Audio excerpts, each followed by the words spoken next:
ತುಮಕೂರು ಜಿಲ್ಲೆಯ ತಿಪಟೂರು ತಾಲೂಕಿನ ಬೀದರಗುಡಿ ವಲಯದ ಗೋಡಿಗೊಂಡನಹಳ್ಳಿ ಗ್ರಾಮ ಪಂಚಾಯತ್ ವ್ಯಾಪ್ತಿಯ ಬೊಮ್ಮಲಾಪುರ ಗ್ರಾಮದ ಕೆರೆ ಹೂಳೆತ್ತುವಿಕೆಯ ಗುದ್ದಲಿ ಪೂಜೆಯನ್ನ ಶ್ರೀ ಕ್ಷೇತ್ರ ಧರ್ಮಸ್ಥಳ ಗ್ರಾಮಾಭಿವೃದ್ಧಿ ಯೋಜನೆಯ ವತಿಯಿಂದ ಗ್ರಾಮ ಪಂಚಾಯತ್ ಅಧ್ಯಕ್ಷರಾದ ಪ್ರಸನ್ನಕುಮಾರ್ ಅವರ ನೇತೃತ್ವದಲ್ಲಿ ಹಮ್ಮಿಕೊಳ್ಳಲಾಯಿತು. ನಮ್ಮ ತುಮಕೂರು ಜಿಲ್ಲೆಯಲ್ಲಿ 78 ಕೆರೆಗಳ ನಿರ್ಮಾಣ ಮಾಡಿದ್ದೇವೆ. ಇದು ತಿಪಟೂರು ತಾಲೂಕಿನಲ್ಲಿ ಇದು 13ನೇ ಕೆರೆಯನ್ನು ಮಾಡಿದ್ದೇವೆ. 13ನೇ ಕೆರೆ ಮಾಡಿದ್ದೇವೆ.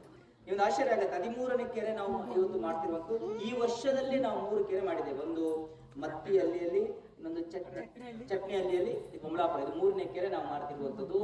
ಇವತ್ತು ನಾವೊಂದು ಅಂಕಿಅಂಶ ತೆಗೆದೆವು. ನಮ್ಮ ಶ್ರೀ ಕ್ಷೇತ್ರ ಧರ್ಮಸ್ಥಳದಿಂದ ನಮ್ಮ ತಿಪಟೂರು ತಾಲೂಕಿನಿಗೆ ಕಳೆದ 14 ವರ್ಷದಿಂದ ಎಷ್ಟು ಅನುದಾನ ಬಂದಿರಬಹುದು. ಕಾರ್ಯಕ್ರಮವನ್ನ ಉದ್ದೇಶಿಸಿ ಮಾತನಾಡಿದ ಶ್ರೀ ಕ್ಷೇತ್ರ ಧರ್ಮಸ್ಥಳ ಗ್ರಾಮಾಭಿವೃದ್ಧಿ ಯೋಜನೆಯ ತುಮಕೂರು ಜಿಲ್ಲಾ ನಿರ್ದೇಶಕರಾದ ಸತೀಶ್ ಸುವರ್ಣ ಅವರು, ನಮ್ಮೂರು ನಮ್ಮ ಕೆರೆ ಅಡಿಯಲ್ಲಿ ರಾಜ್ಯಾದ್ಯಂತ ಇದುವರೆಗೂ 910ಕ್ಕೂ ಹೆಚ್ಚು ಕೆರೆಗಳ ಪುನಶ್ಚೇತನಗೊಳಿಸಿದ್ದು, ತುಮಕೂರು ಜಿಲ್ಲೆಯಲ್ಲಿ ಇದುವರೆಗೂ 78 ಕೆರೆಗಳ ಪುನಶ್ಚೇತನಗೊಳಿಸಿದ್ದು, ಜಿಲ್ಲೆಯಲ್ಲಿಯೇ ಅತ್ಯಧಿಕವಾಗಿ ತಿಪಟೂರು ತಾಲೂಕಿನಲ್ಲಿ ಇದುವರೆಗೂ 12 ಕೆರೆಗಳ ಪುನಶ್ಚೇತನಗೊಳಿಸಿದ್ದು, ಪ್ರಸ್ತುತ ತಾಲೂಕಿನ 13ನೇ ಕೆರೆ ಪುನಶ್ಚಿತಕ್ಕಾಗಿ ಬೊಮ್ಮಲಾಪುರ ಕೆರೆಯನ್ನ ಆಯ್ಕೆ ಮಾಡಿ 14.73 ಲಕ್ಷ ರೂಪಾಯಿ ಮೊತ್ತವನ್ನ ಮಂಜೂರುಗೊಳಿಸಲಾಗಿದೆ ಎಂದು ತಿಳಿಸಿದರು.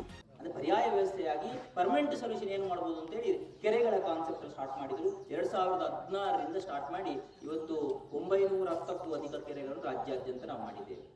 ಇವತ್ತು ಆ ಕೆರೆಗಳ ನಿರ್ಮಾಣ ಹೇಗಿರುತ್ತೆ ಇವತ್ತು ನಾವು ಫಸ್ಟ್ ಬಂದು ನಾವು ನೋಡಿದ್ದೇವೆ.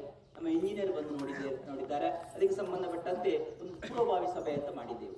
ಆ ಪೂರ್ವಭಾವಿ ಸಭೆಯಲ್ಲಿ ನಮ್ಮ ನೀಲಕಂಠರವರನ್ನು ಸ್ವಾಮಿಯವರನ್ನು ನಾವು ಅಧ್ಯಕ್ಷರು ಅಂತ ನಾವು ಆಯ್ಕೆ ಮಾಡಿದ್ದೇವೆ. ಅವರ ಅಧ್ಯಕ್ಷತೆಯಲ್ಲಿ ಗ್ರಾಮ ಪಂಚಾಯತಿನ ಅಧ್ಯಕ್ಷರು, ಪದಾಧಿಕಾರಿಗಳು ಮತ್ತು ಎಲ್ಲ ಪಂಚಾಯತ್ ಅಭಿವೃದ್ಧಿ ಅಧಿಕಾರಿಗಳು ಎಲ್ಲರನ್ನು ಸೇರಿಸಿ ಅವರ ಅನುಮತಿಯನ್ನು ಪಡೆದು ಸುಮಾರು 19 ಎಕರೆಯ ಈ ಕೆರೆಗೆ ನಾವು ಎಷ್ಟು ಇದು ಮಾಡಬಹುದು ಅಂತೇಳಿ ಕ್ಷೇತ್ರಕ್ಕೆ ನಾವು ಕಳಿಸಿಕೊಟ್ಟಾಗ ಸುಮಾರು ಕ್ಷೇತ್ರದಿಂದ 14 ಲಕ್ಷದಷ್ಟು ಮೊತ್ತವನ್ನು ಪೂಜ್ಯರು ಮಂಜೂರಾತಿಯನ್ನು. ಪಂಚಾಯತ್ ಅಧ್ಯಕ್ಷರಾದ ಪ್ರಸನ್ನಕುಮಾರ್, ಉಪಾಧ್ಯಕ್ಷರಾದ ಪ್ರೇಮ ಗಂಗಾಧರ್, ಗುಡಿಗೊಂಡನಹಳ್ಳಿ ಗ್ರಾಮ ಪಂಚಾಯತಿ ಸೆಕ್ರೆಟರಿ ಶ್ರೀಮತಿ ಪ್ರಭಾ ಅವರು ಆಶ್ಚರ್ಯಚಕಿತರಾಗಿ ಗ್ರಾಮಾಭಿವೃದ್ಧಿ ಯೋಜನೆಯ ಅಭಿವೃದ್ಧಿ ಕಾರ್ಯಗಳನ್ನು ಮುಕ್ತ ಕಂಠದಿಂದ ಶ್ಲಾಘಿಸಿದರು. ಈ ಕಾರ್ಯಕ್ರಮದಲ್ಲಿ ತಾಲೂಕು ಯೋಜನಾಧಿಕಾರಿ ಉದಯ್ ಕೆ, ಜನಜಾಗೃತಿ ವೇದಿಕೆ ಸದಸ್ಯರಾದ ಹರೀಶ್ ಗೌಡ, ಮಲ್ಲಿಗಪ್ಪಾಚಾರ್, ತಾಲೂಕು ಕೃಷಿ ಅಧಿಕಾರಿ ಪ್ರಮೋದ್ ಕುಮಾರ್, ಕೆರೆ ಸಮಿತಿ ಅಧ್ಯಕ್ಷರಾದ ನೀಲಕಂಠಸ್ವಾಮಿ, ಉಪಾಧ್ಯಕ್ಷರಾದ ತಿಮ್ಮೇಗೌಡ, ಗುಡಿಗೌಡರಾದ ನಟರಾಜ್, ಸಹ ಕಾರ್ಯದರ್ಶಿ ದಕ್ಷಿಣಮೂರ್ತಿ, ಗ್ರಾಮದ ಹಿರಿಯ ಮುಖಂಡರಾದ ನಂಜಾಮರಿ, ನೀಲಕಂಠಸ್ವಾಮಿ, ಮೇಲ್ವಿಚಾರಕ ಮನೀಶ್, ಸೇವಾ ಪ್ರತಿನಿಧಿ ವಿನೋದಮ್ಮ, ಗ್ರಾಮಸ್ಥರು ಹಾಗೂ ಸಂಘದ ಪಾಲುದಾರ ಬಂಧುಗಳು ಉಪಸ್ಥಿತರಿದ್ದರು. Babu Khan, 9 live news, Tumakuru.